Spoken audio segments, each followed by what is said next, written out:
habit of early morning walks on the beach. And one morning, he saw a dancer in the distance, but as he got closer, he noticed she wasn't dancing. She was picking up starfish and throwing them into the ocean. Young lady, why are you throwing starfish in the ocean? Well, the sun's almost up and the tide's almost out, and if I don't throw them out in the ocean, they'll die. Young lady, there's miles and miles of beach with starfish all over the beach. How can you make any kind of a difference? She listened patiently to the man, and with that, she picked up a starfish and threw him into the sea. And then she said, it made a difference to that starfish. Fellow Toastmasters, making a difference, random acts of kindness. It doesn't have to be the big stuff. You don't have to solve world hunger, solve wars, crime, figure out the difference, the disparity between a CEO and a worker bee. Why is there such a big disparity? No. I can just go in my own backyard and make a big difference with just the small stuff. Tonight, I'm going to tell you my own starfish story. It was a warm summer day when I heard a knock on my door. And it was the little old lady who lived down the street, Lenora. Oh, Rita, can you help me? I think there's a cat in my rafters above my carport. All right, I said, and I got a ladder and I put on some gloves because, well, Lenora can't see very well, so I thought maybe it might not even be a cat. It could be a rat. So I needed the gloves. So I climbed up and looked in the rafters, and sure enough, it was a little bundle of a little kitty cat. So I climbed up there amid all the trunks and boxes of Christmas ornaments, and for the next 45 minutes, I played hide-and-go-seek with a little kitten. I was exhausted, and I finally captured the little creature and brought him back into the house. What to do next? I was exhausted. It was just more than I could handle. I had to relax, so I just lie down on the couch for a while, and then I heard another knock. Rita, Rita, there's 4 more. Oh no, what was I going to do? I hadn't planned for this. Then I remember I had heard of this organization, Community Concern for Cats, and they rescue animals. So I called them up and asked for advice. I talked to this lady named Donna.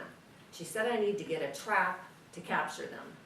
So she said that she had a trap at her house. So off I went to the Walnut Creek Hills to get my trap.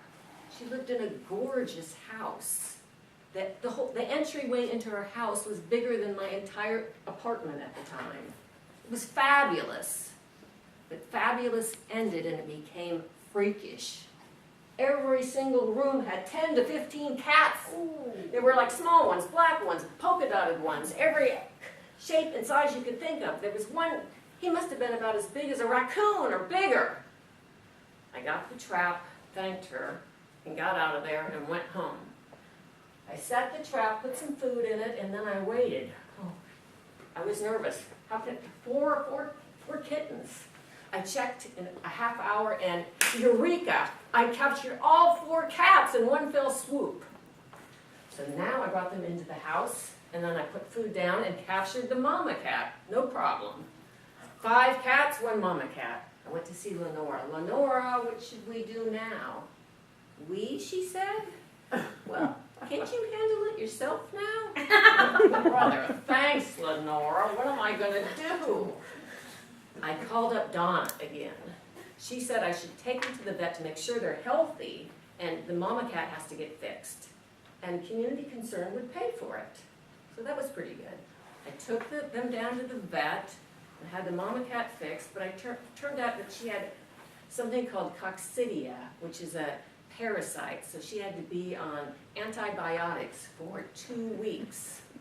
The problem with that is she could no longer nurse. So I had to bottle feed all the 5 babies for 2 weeks.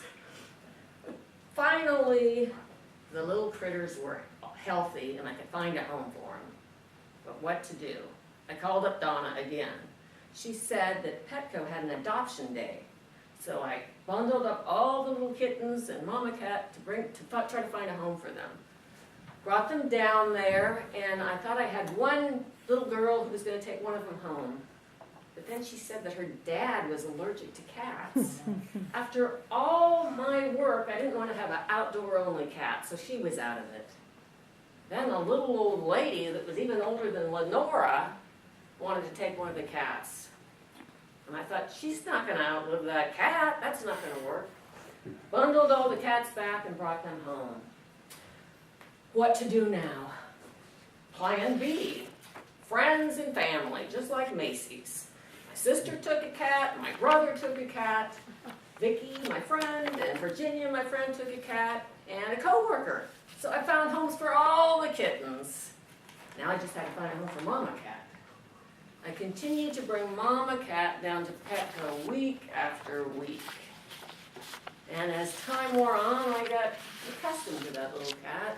She had a little white tail, so I named her Tippy. If you're going to try to find a home for a cat, don't name him. So that was a mistake. She would beg for food, and I just decided I needed to keep her.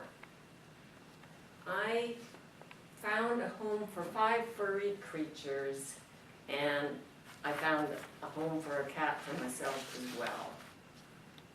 I would urge all of you to find opportunities to do a random act of kindness, to find your own starfish and make a difference.